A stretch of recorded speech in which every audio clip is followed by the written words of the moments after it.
Бүгдний өдрийн мэнд ингээд комментуудаа хараад за хоёр ангийг нийлүүлээд ярьцдаг юм да гэсэн санаа төрөөд ингээд хоёр ангаа нийлүүлээд ярьлаа. Тоглон сууж хүлээн авч үзээрэй.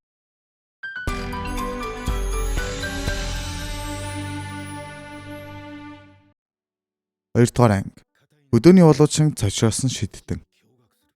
Ингээд шинэхэн өдөр эхэлж Бэрил маань хоёр сурагчтай жижигхэн тип өгж байна. Өрсөлдөгч чинь сэлэм рүү ч анхаарлаа хандуулдаг. Энэ үед орон зай мэдрэмжгүй болдог болохоор үүнийг нь ашиглавал илүү сайн шүү гэж хэлнэ. Ингээд зөвлөгөө өгснөөр ихний хичээл дууснаа. Хичээлийн дараа тэд хөлсөн арчин жиг жиггүй ярилцсаах үед Күрүний тэр хоёр дээр ирээд хамт хоол идэнгээ хотоо танилцуулахыг гуйж байна. Тэгээд үүнд нь Бэрил зөвшөөрөөд инхүү цааш явж байгаа. Хэсэг өөрчлөгдөд Citrus дээд удирдлагуудтайгаа уулзалтын бичиг баримт бүгжинт там бэлэн босныг хэлэлцээд Бэрилийг хөнхөн дурдаад өнгөрөхөө Citrus багынхаа бодлыг жаал дурсна. Бэрил түүнд анх сэлмийг хэрхэн агсахаас ахуулаад хэрхэн идэвхтэй зөв хөдөлгөө гэх мэт өмнө хизээж мэдэрч байгаагүй шин зүйлсүүдийг түн зааж цаг явах тусам илүү хүчтэй болж байгаагаа мэдэрч байлаа. Гэхдээ хамгийн ихээр хүч болж байсан зүйл нь бол багш нь энэ болгоныг нь магтдаг байсан гэж хэлэрдэг. Ингээд өнгөрсөнд Citrus багштайгаа дүэл хийх үед яагаад дайрах сул тал байхгүйгааг үнэхээр гайхан зогсчоод яалагдчихдаг. Хэсэг өөрчлөгдөн Citrus өөр нэгэн дугуулангийн сурагчтай дүэлддэг ба энэ удаа түүнд дайрах олон сонголт гарч ирэхэд яасан амарх юм бэ гэж гайхдаг. Буцах замдаа Citrus түүнээс та илүү сайн заадаг юм байна гэхэд Бэрил мөн л найрсахаар гүдээгүй. Сурагчдынхаа сураг арга барил нь л жоохон өөр болохоор бас болох болохоор юм байгаамаа л гэж хэлнэ. Citrus ч гинт юмаа үлдээснээ санан буцаад явтал дуракууд чинь алив одоо олстой хожигдно гэж байхгүй. Тас алаад өгнөө чамаа гэл яг сэлмээ агсаал далайтал Бэрил урдуур нь ороод сэлэнд нь одоо өртдөг юм аа. Гэхдээ модон сэлэм шүү дээ. Ингээд Бэрилч эргэж хараад сэлмийг хизээч ингэж ашиглаж болдоггүй штэ гэж хэлээд одоо хөнхөө сэлмийг нь булааж аваад өөрийгөө ингээд харуулчаал байж идэл дуракуудын багш нь орж ирээд ёстой тоолгоог нь эрэхтэл сайхан загнаж ин да. Болж мо дуракууд. Ингээд багш нь ч гэсэнтэй Бэрилээс уучлахгүйгаад Citrus ч өөрийнхөө гэсэн зүйлийг аваад хоёулахнаа хөдөөрөгөө буцаад алхнаа. Хэсэг өөрчлөгдөхөд тэр хоёр маань дахин дүэл хийж шүү. Бэрил дайралтаа эхлүүлэн Citrus маань харин хариуг нь барина. Багшигаа ийхүү анх удаа ялдаг. Бэрил ч хариуд нь сэлэм мөгөн чамд одоо заах зүйл үнэхээр үлдсэнгүй гэж хэлээд Citrus албан ёсоор энэхүү доож байгаа төгсөж байгаа маа. Ингээд багшийнхаа эрдмийг шалгахаар дээд удирдагчдын арим шалгалт өгөхөд бүр барах ганц ч баачка байгаагүй юм байна. Тэгээд одоо юу хэлэх вэ? Айгуу хурдан тушаал дэвшээд үнэхээр би дээд тушаалтай болоод багшигаа татнаа гэсэн бодолтой байсан юм байлээ. Тэгээ энэ хүртэл хүрэхэд 10 жил зарцуулсан хэдий ч багшигаа бол үнэхээр мартаж чадахгүй л байлаа. Ингээд одоо цагт ирэхэд Citrus Бэрилийг хайж бэлтгэлийн өрөөнд орж ирэхэд түүний хичээл айл өдөр дууссан. Күрүний тэр хоёр хот үзэхээр явсан гэдгийг түнд хэлж өгч байгаа. Энэ хооронд манай хоёр маань хотоороо сайхан тэнжин. Тэнж явахдаа нөгөө л нэг таардаг ёс заншлаараа хуучин сурагчтайгаа бас л инхүү таарна. Түүнийг Фиселэ гэдэг юм байна. Тэгээ Күрүний тэр хоёр хамт хичээлдэг байсан гэж дуртана. Төгсөөд 5 жил болж байгаагаа хэлэн иж хідэрээ гарамгаа зэрэг болсноо бас түүнд хэлнэ. Тэгээ байжсэн чинь гинтл нэг дурак цүнх хулгаалаа цухтаачлаа.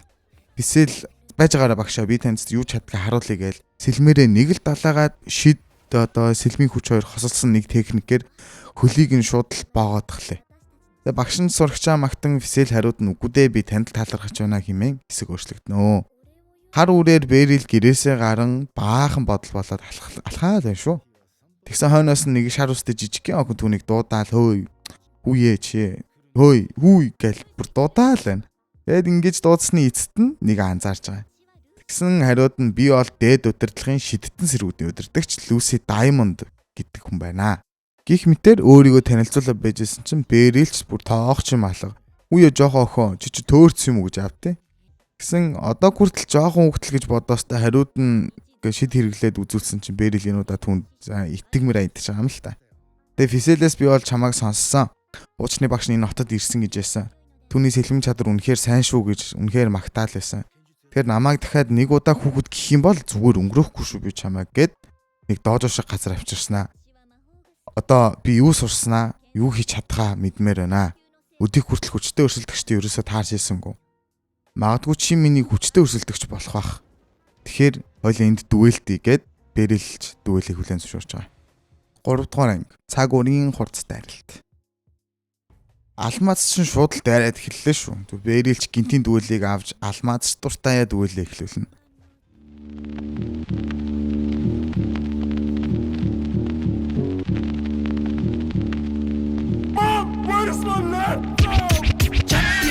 Шивэг голоор өмнө бүлээрэ үгсэн чигсэн аюултай шууд чадгаараасаа хүлээрэ өөрсдийн үнэ зүйлээ хамгаалсан гэр бүлээрэ үлгүү нийгмийн үлгэн бишээ өөрийнгийг нь дүрээрэ ахаан дусдэл авсан өөрийн уран бүтээлээ альва зүйлдэр гэж болдог удаа хитэн шүтэнэ тэдэнтэйгээ би урлаг гэж бүтэнэ хүртэг ёстой гол хүртээ би доолон юмсыг сүтэгнэ амьдрал гэдэг ананаас шалим шиг л хатуу адаг сүлтэнд хөдлөлцөө дөргөлөдөө мацуу өчигдөр шин орж ирсэн гүгээ хэлхээс ацуу үхэл амьдрал хоёр миний хинааста чицоо өнөөдрөөс гэрсэн би үнэх нүглээ төвчээ халлаасаа дудрана би хорон үгэр сивчээ ээж аман сонсголох ганцал гараал хэлчээ өрнө болтон дуучхад тааранд хогч юм уу гэж би болаасаси намайг яах часаси За болио хэлээ. Жох ухч бүр хөөрчлөө.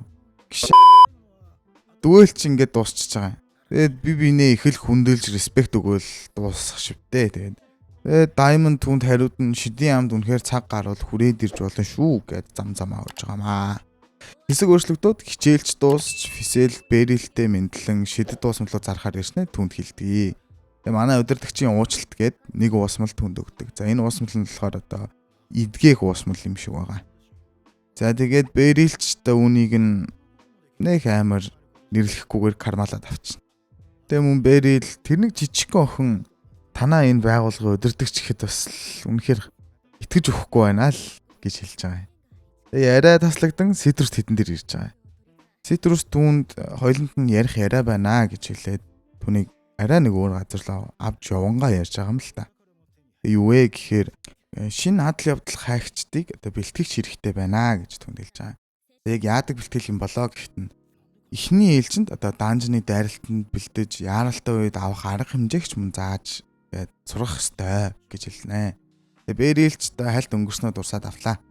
Манай хоёрч бэрилийг нилээн сайн хатгаж шүү. Эхлээд Adventurers Guild-ийн одоо толгойтой ярихаар тийшээ зүгэлж байгаа. Тэгээд яг бэрилч өөрөө нэг дуртай биш ч гэсэн за үнэхээр их ёстой бол хийж бас болох юм аа гэж бодсон хэндээ ч бас шийдвэрээ хараахан гаргаж чадахгүй юм хөө одоо том толгойтой нь уулзах авж штэ.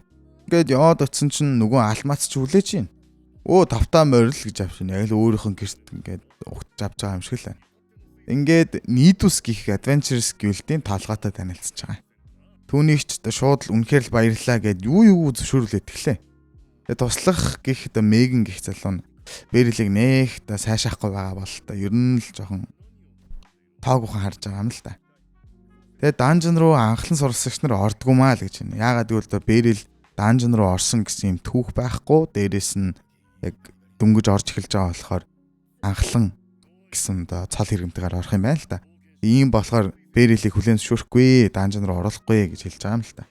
Харин хариуд нь манай бэрилч нэлээд дуртай ашгууд бараг л болох болчих юм шиг байна. Yes гэж сууж исэн чинь Megan хариуд нь хэрвээ Лисандратай дүэлдүүл одоо хүлээн зөвшөөрж болох юм аа гэд хэлчихэж байгаа.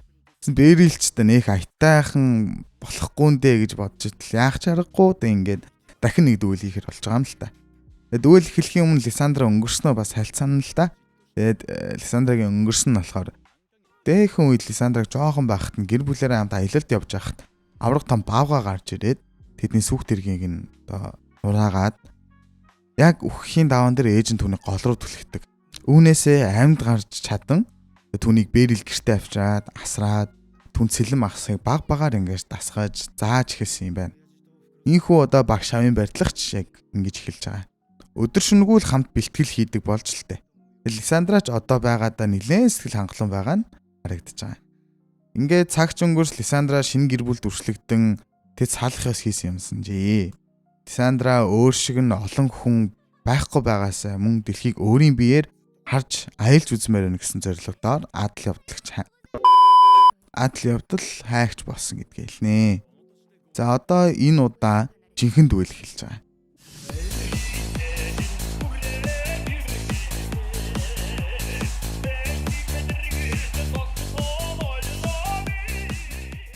Ингээд дүэлд манай бэрилч бас үнэхээр өнгөн ялчлаа. Тэгээ багшаа үнэхээр гайхалтай маа гэд уг нь магтаад байхад Бэрил нөгөө л нэг байдгаараа гүү 10 секунд л илүү тулалдсан бол би бол юу ч бигүү хожигдох л байлаа. Азар чамайг зүүн гараараа сайн биш гэдгийг хараад тэр гэж шүүс. Бусдын ч ирэн ёстой уучлаарай таныг ийм сайн гэж бодсонгүй л гэж юм. Тэгээд ингээд Бэрил дуртай дургу дахиад нэгэн хичээлийг заахаар бас болчихж байгаа маа.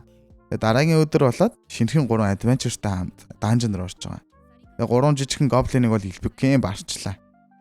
Энэ чигээрээ явсаар байгаа данжныг дуусгацсан л юм шиг байгаа. Тэгээд дуустал нь судлаад яг үүдээрээ буцаад гарахын даваан дээр нэг жоохон юм хилээд амжиж байгаа. Яагаад энэ данжин нэх мангасгүй байгаа юм болоо гэд яг ярилцсан чинь айгуу том гриффин маягийн юм гарч ирээд нэгийг нь бэртэж гимтээгээд тэдэнтэй ингээд хүч үзэхээр өрөлт аваа зогсоод энэ анги дуусчихна. Арван аймаг насан